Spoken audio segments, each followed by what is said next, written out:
Okay, so today we are going to discuss a very important topic, that is how to do a good counseling session with the family members of the patient who are admitted in the intensive care unit and for some matter in the emergency department.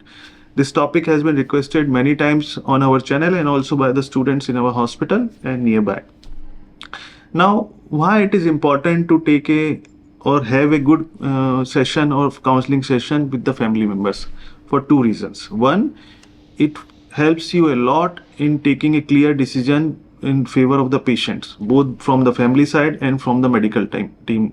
If the communication is good between the medical team and the family members, reaching a conclusion or reaching a decision becomes very easy. Secondly, it gives a lot of psychological or emotional support and family satisfaction to the members who are present in the hospital, because they are already in so much of stress. Their patient is in the intensive care unit.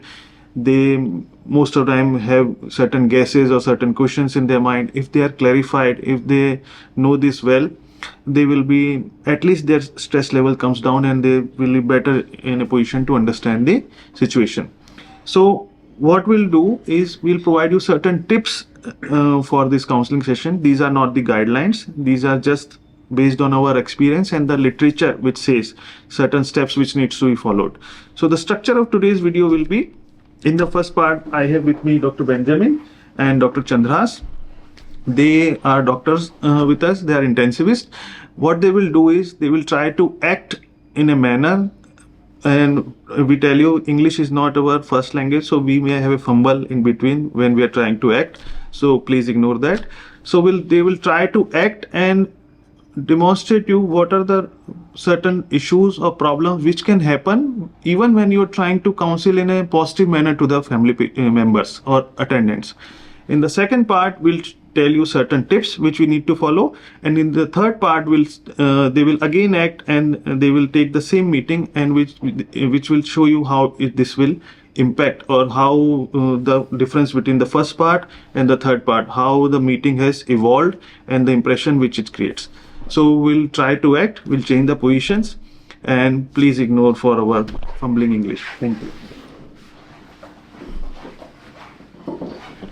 So I wanted to talk to you about your patient, and he is not doing good. His respiration is worsening every day, and now we have tried everything. Now we might have to intubate him and take him on ventilator support. Okay, but I have been told that my patient has been on ventilator since yesterday. Are you with Mr. Z? No, I am with Mr. B. Oh, bed number 3. Yes, on Mr. B. Okay. Yeah, I wanted to talk to you also about something. Yeah. So your patient, he is also not good. He is on ventilator support, as you know, and his vasopressors are increasing. He is hemodynamically totally unstable, and he Vasopressor? Yeah, actually his BP is less, and we are trying to bring it up using few medicines which are called vasopressors. So we are trying to bring up the BP, but still with all those medicines also his BP is just near about the required amount. And so it came to normal? No. It's not normal. It's with all these medicines, it is coming near normal. If we give 1 ml to you or to me, our BP will shoot up. And with all these supports, 20 ml per hour, with all that, his BP is still near just normal. Okay. That is not good. Plus, he is becoming oliguric now. His fluid is getting... Oliguric means? His urine output is less, and if urine does not come out, it can accumulate in the body and it can cause further issues. So we might have to he might end up in dialysis also. But I have seen the urine in his tubes. But it is less than the required amount. For 1 hour, it should be 1 ml per kg. But it is less than that. So with all the supports, with all the medicines for increasing urine output, with everything, it is less than that. and if we don't remove this fluid, it can cause further trouble. That's why we may need dialysis also. Oh, but how the fluid is in body? How much is fluid in his body? देखिए, the patient's kidneys, we have kidneys, it removes the urine fluid. It does the function of Okay. removing fluid from our body. Okay. But because his BP is low, his kidneys are not functioning properly, therefore the fluid is not being removed from our body. Therefore it is accumulating. So what if we decrease the fluid? We don't give him fluids? Are you from medical background? No. No. Then please trust the team. We are working for his benefit only. Okay. Allow us to do what is best for him. No, instead of okay, just trust us. Okay, so apart from the kidneys, all things are fine, right? I've been again and again telling you that your patient is not good. He's on ventilator support. He's on multiple BP rising medicines. Okay. He is not fine, and he is worsening. Not just he is not fine, he is worsening. He might need dialysis. I am talking about another step now. So how can he be fine? So both of his kidneys are not functioning. See, have you heard about renal transplant and everything? In those patients, we remove only one kidney and we put in one new kidney. Both are not functioning. So one kidney is enough for our body to function well. In his case, both are not functioning. That's why he is ending up in low urine output. Okay. So he might need dialysis. Okay. Yeah. But one thing that you have put a tube in his mouth. So how are you feeding him? The current one tube which is in the mouth, it is for his ventilation. And second, one more tube is there. You might have seen through the nose. That is for feeding. Okay. But in this patient, he is very unstable. We are trying to manage and keep him from worsening further. We are trying to give fluids. We are trying to give vasopressors. We are trying to bring his kidney, trying to make his kidney work. In this scenario, our priority is not to feed him. But yes, the calorie requirements and everything will be taken care of. But that is not our priority right now.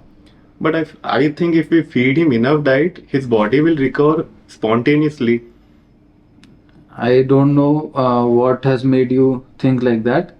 But if you want, you can take him to some other hospital also if you're not happy with the treatment here. And I'm trying to explain you that is not the priority, but you're not understanding. Okay. Your patient is not well. Your patient is on ventilator. There are other priorities we need to chase before making this one of the concerns. Okay. Okay. So do whatever you find suitable. Yeah, I have called you for one more reason that we need to insert a central and arterial line for his further management, and for that I need one consent from you. Okay, sir, I am his neighbor. I just came to visit him. I'll call his family members to you. Then why didn't you tell before? I am talking to you, explaining everything, and okay, call his family then. You didn't ask me. So just now you have seen the two fantastic actors. One is Dr. Chandras and another is Dr. Benjamin. They took lot of efforts to create such kind of scenario. Now, what we'll do this in the second part, we'll share some tips on how to conduct this counseling session. And in the third part, we'll demonstrate you how to do this. So the first thing which needs to be in your checklist is what is the purpose of the meeting? Why meeting needs to be done? Your goals of the meeting should be clear. Whether you want to explain the condition of the patient, something has gone wrong or some updates are there, whether you want some consent needs to be taken. So what are the end goals of that particular meeting? Then when you discuss this, when you decide that we need to have such and such meeting for this and this thing, you should go, if you have resumed the duty, you are in the morning shift or in the night shift and now you have resumed again, you should go through the patient file in detail. Why the patient was admitted, what were the previous complaints, what communication has been done by the previous team till now with the patient attendants. This is very important because whether a consultant, whether your fellow residents or whether staff, they should be on the same page. may be on the same page, but they may have communicated differently. So you should have clear idea what message has been conveyed till now, so that it's, what you say is a continuation of that rather than something drastically different sort of thing. So get all the details about the patient. Then also be aware that is there a meeting before with this patient family members? If yes, then what were the attendants present, whether the wife was present, whether the father was present, brother present, or some relative was present, or friends were present. So one of them can be invited into this session, so that the continuation of chain, a link is maintained between the previous communication and the current communication. Then talk with your fellow residents or fellow colleagues or consultant. Is there is a confusion or differences of opinion between the family members? Some want this decision to be taken, some want this decision to be taken, so you should be aware of that. I have noted this point so that I don't forget to tell you. So once you have decided, once you have gone through all these things, why, purpose of the meeting, patient details, what previous meetings has been taken, and what is there any conflict, then you should decide with what members or who are the members you should call. So you should include the first degree relative minimum plus their accompanying, their supporting neighbors or friends. If the attendants are comfortable with them, you can include in the meeting. Now once you invite them, you should always confirm with which patient these relatives are there, and you should not enumerate you should pronounce them or ask them by the name of the patient, not by bed numbers, bed number 3, bed number 10. No, they are a living being, so Mr. X, Mr. B, Mr. Z, like them. Confirm that they are with the same patient. Then in the second step, introduce yourself. What is your role in the team right now, that you will be taking care of the resident or whatever you think. Then identify the relation of the attendants with the patient. I have told you. Then ask their understanding, what they know till date, what they are knowing till now, what are their understanding regarding the patient till now. Once they start explaining, then you can get a fair idea whether there is a jargon or whether there is some missing links in between, or they are fluent in message which has been conveyed before. So this gives you an idea from where you need to start. Then start explaining them. First thing, they tell them what is the purpose of the meeting. We are sitting here because at the end of this discussion we need so and so consent, or we need these decisions to be taken. So now we'll discuss for that, or simply we need to update the condition of the patient, like that. Then when you start explaining to the patient, keep your body language in a way that it looks to the attendant that you are concerned for the patient. Don't look around phones or anything in between. If it is very emergency, you can pick, but for other matter, don't look at the message or WhatsApp in between. You just keep the phone aside and give proper attention to the relatives. Use simple languages. Don't be too technical while explaining hemodynamically unstable. You can say BP is low. You don't say oliguria. You can say the urine is low, like that. So try to explain in their language in which they understand. Then there may be at times that the understanding of the patient can be from medical field, one cannot be from the medical field, one can understand fast, one cannot understand very fast. So there may be questions which may at times irritate you because you are already in a so much stressed environment. So don't get disturbed by those questions. Try to explain as far as possible in a simplified manner, address them. They may ask also for second opinion, don't deny. Whatever protocols are there of the institution, you just explain them and be ready to help them, like by giving papers or talking to their family doctor, or arranging a call from outside, like that. And once this is be done, the prognosis of the patient, the condition, what are your plan for next 24 hours? Next 24 hours, what you are expecting in this patient, what are the positive things going to happen, what are the negative things that may happen. And once you have explained them, you ask whether you were able to explain them in a clear way. If they say yes, fine. If they say no, explain their queries. Ask them if there is something which needs to be addressed more, like that. And always tell that when you will meet next time. whether you will meeting evening or whether you will meeting next 24 hours, like that. So these are certain tips which can help you to have a communication station or proper counseling session in a better way. In the previous session also they tried to explain, but there were subtle points which have disturbed the whole session communication, and the meeting was not so fruitful. So we'll do it in a we'll try to demonstrate the steps which we have discussed and see how it has impacted the discussion. Thank you. Sir, 1 minute. Yes. Sir, I'm planning to speak to the patient, Mr. X's attendant. Okay. He was already a trauma patient, intracranial bleed, and now I think he's developed fever also, and maybe landing in septic shock. So we need to insert arterial central line, and I'm planning to speak to his attendant, whoever is available. So anything else, sir? When he came 2 days back, I had talked with his brother. His younger brother is with him, and he is somehow understanding the situation. I had already briefed him that in next 24 to 48 hours or 72 hours, he may develop fever because he has aspirated during the bleed. So make sure in your meeting, his brother is there or some family member is there, first degree relative. If the brother is there, well and good. You can explain them. Just nothing special, but I think the uncle of the patient is not understanding very well the situation. He is having an emotional outburst sort of thing. So be cautious regarding your words with him. Okay? Thank you. Please come. Hello, doctor. Hello, good evening. Good evening. May I know whether you're with Mr. X? Yes, I am with him. Okay, what is your name, please? I'm Chandrahas. Yeah, I am Dr. Benjamin. I am the intensivist in this ICU right now. And may I know how you related to the patient? I'm his brother. Okay. So I needed to discuss few things with you and give you some updates also. And before that, may I please know what all has been communicated to you till now? Okay, I've been told that he has trauma in his brain, so he's bleeding there. That's why he's on ventilator. Okay.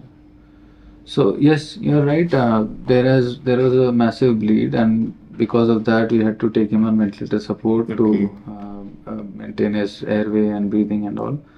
And the update right now is that he has developed 2 episodes of fever also in the last 24 hours.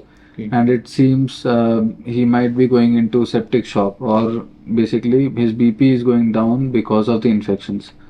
And in such a case, we have already, he was on antibiotics, we have upgraded that also, and now we have increased, we have had to start medicines to increase his BP.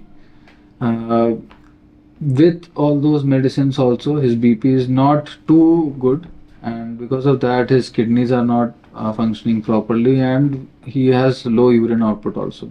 Okay. So all these concerns are there right now.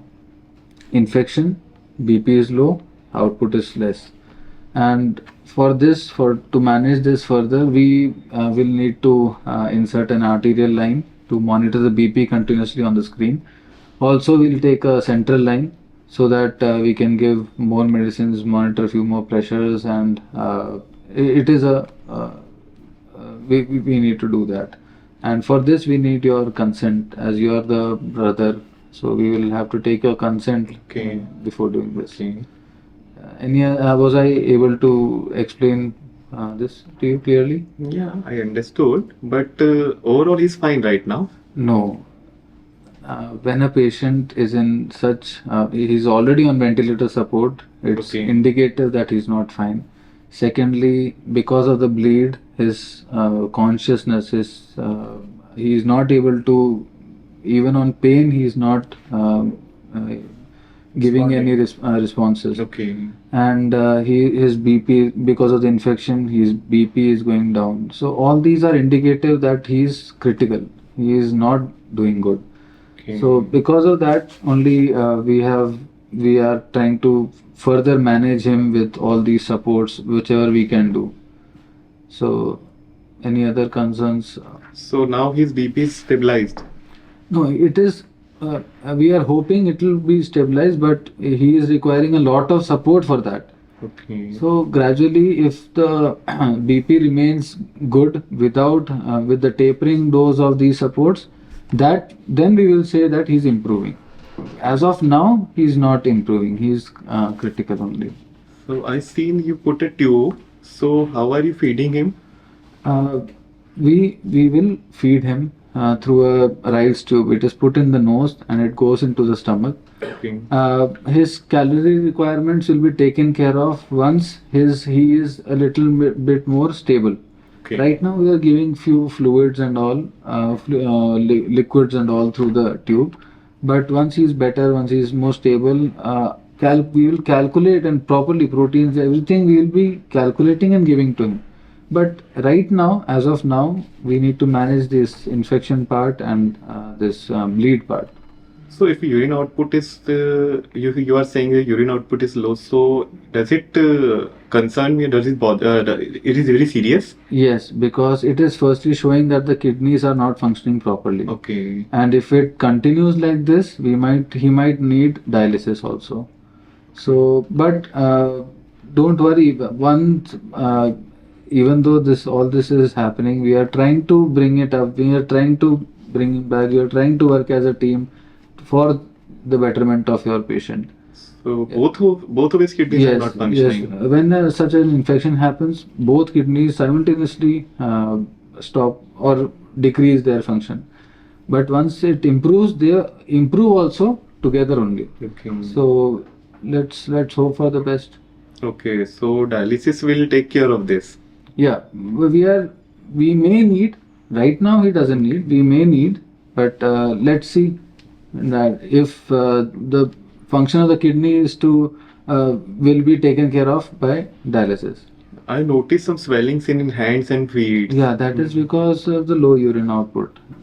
When water is not coming out, it is accumulating somewhere. So in this patient, in your patient, it is as seen as swelling. It might now further it might go into the lungs and create such issues. That's why we are raising the BP and waiting for urine to come out. If it doesn't come out, then dialysis.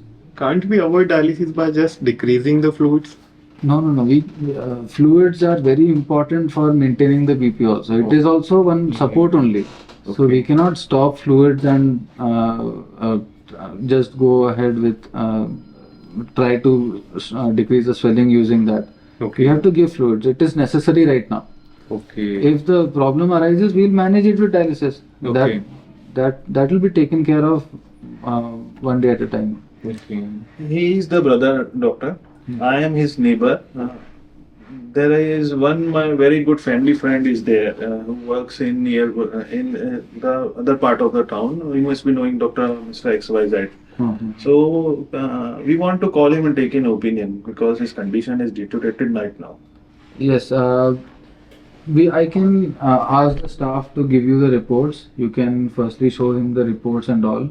If needed, I can talk to him on the call also. And I'll talk to the management. Maybe we'll be as a casual visit, or if you request him, he can come and just see the patient. That won't be an issue. Okay.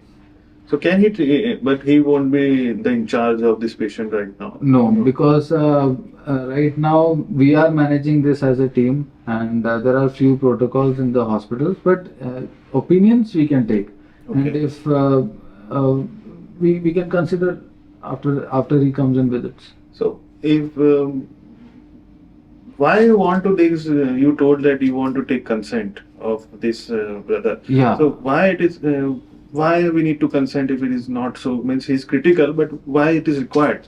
Yeah, consent is required because firstly this is an invasive procedure. We are going inside the body. We are doing some procedure on the patient's body, and not. It is rarely. It can cause some complications like it can slight bleeding, excessive bleeding might be there. Sometimes when putting the central line, it can puncture the lung also. It is rare, but it has to be. I have to inform you, and knowing that you have to give me the consent. So that's why I need the consent. Okay. He will think and he will get the consent, I think. Okay. So will he be fine, doctor? C. Chandra sir, we are trying our level best as a team. the consultant and the team in the ICU, we all are working together so that we are able to treat him and bring him back. But few things are not in our hands. We never wanted the patient to go through an accident, but it happened. So now that all this has happened, we are doing what is medically, what is best for him, and let's give it some time and see what happens. So, doctor, can I ask you one thing? Yeah. Will you answer it honestly? Yeah. Is his brother is actually alive? The patient is alive. He is on ventilator support. His heart is beating, and if you want, I can go to the bedside. We can see the monitor, and he is alive. No, I just want to make sure that he's going to a tough time. So Yes, I understand. I understand your situation. So, is there any other concern, any other question that you want to ask? No, do something, do anything to make him better, sir. Okay. I'll give you the consent. Okay. Okay, so now you have seen the demonstration by Benjamin and Chandras, and we have shared some behind the scene at the end of this video because it was really a tough job to act like this. Thank you to both of them. Hope you enjoyed this video. If you have any suggestions, do post in the comments. And now enjoy the behind the scenes of this session. Thank you. Thing which will be not in so good favor of the patient. So गड़बड़ हो गया बहुत लंबा हो गया So both his kidneys are not functioning. Yeah. यार sir अब kidney से आगे बढ़ो ठीक है ठीक है वेट कर रहा हूँ sir 1 minute sir 1 minute sir the patient on I am Dr. Benjamin. I am the intensivist in this ICU right now. Okay. May I know your name? Yeah, I'm Dr. Doctor, can I ask you one thing very I understand your situation. अरे यार तो क्या हो गया मतलब मैं को समझा नहीं रहा हूँ तुम पड़ोसी को समझा रहे हो यार भाई तो बैठा है पास में